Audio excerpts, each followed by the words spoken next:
విశ్వవిఖ్యాత నట సార్వభౌమ, నట సామ్రాట్, నట కిరీటి, సూపర్ స్టార్, మెగాస్టార్ ఇలా ఏ స్టార్ కి సాధ్యం కాంది ఐకాన్ స్టార్ కే సాధ్యమైంది. టాలీవుడ్ లో ఏ తరానికి రాని నేషనల్ బెస్ట్ యాక్టర్ అవార్డ్ ఈ తరానికే దక్కింది.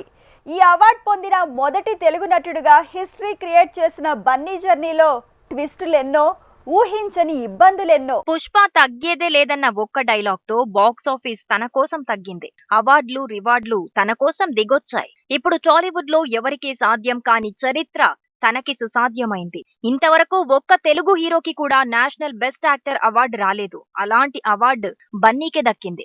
ఇది తెలుగు సినిమా వెలిగేంత వరకు గుర్తుండే రికార్డు. గంగోత్రిలో బన్నీని చూసి కామెంట్లతో అప్పుడు ఎవరి నటుడన్నారు. కట్ చేస్తే ఆ నటుడే ఇప్పుడు ఎన్టీఆర్, ఏఎన్ఆర్ జనరేషన్ నుంచి Chiru and co, Mahesh, Pawan and co batch కి కూడా దక్కని అవార్డుని దక్కించుకున్నాడు. మొట్టమొదటి నేషనల్ అవార్డు అచీవర్ గా నటనలో చరిత్ర సృష్టించాడు. డాన్స్ తప్ప బన్నీ ఎందుకు పనికిరాకుండా పోతాడేమోనని తన తాత అల్లు రామలింగయ్య భయపడేవాడని అప్పట్లో అల్లు అర్జునే అన్నాడు. కట్ చేస్తే అదే హీరో పుష్పతో పాన్ ఇండియా స్టార్ అవటమే కాదు, నేషనల్ అవార్డు అందుకున్న తొలి తెలుగు నటుడిగా మారాడు. నిజానికి బన్నీ కెరీర్ ని ఒక్కో స్టెప్ గా లెక్క పెడితే విజేత, స్వాతిముత్యం, డాడీలో గెస్ట్ అపియరెన్స్ వదిలేస్తే గంగోత్రితో ఎంట్రీ, ఆర్యతో హీరోగా ఎస్టాబ్లిష్ అవ్వటం, దేశముదురుతో మాస్ హీరోకం స్టైలిష్ స్టార్ గా గుర్తింపు దక్కటం, రేసుగుర్రంతో పర్ఫెక్ట్ మాస్ హీరోగా ఎదిగిపోవటం జరిగింది. ఇక రేసుగుర్రం తర్వాత ఎన్ని మూవీలు చేసినా సరైనోడితోనే బన్నీకి నార్త్ ఇండియాలో కూడా గుర్తింపుతో పాటు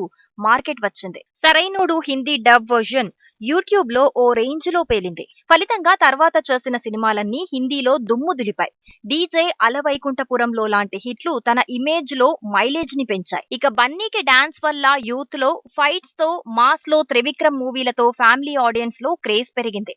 అలాంటి టైంలో అలవైకుంఠపురంలో వచ్చి 100 కోట్ల హీరోని 200 కోట్ల హీరోగా మార్చింది. విలన్ గా తప్ప హీరోగా కష్టమన్నారు. డాన్సులకు తప్ప దేనికి పనికిరాడన్నారు. తన లుక్స్ మీద కూడా కామెంట్స్ చేశారు. అలాంటిది ఇప్పుడు తనే స్టైలిష్ స్టార్ గా ఫోకస్ అయ్యాడు. ఐకాన్ స్టార్ గా ప్రమోషన్ పొందాడు. ఇప్పుడు నేషనల్ అవార్డ్ తో ఆ ఘనత దక్కించుకున్న తొలి హీరోగా మారాడు.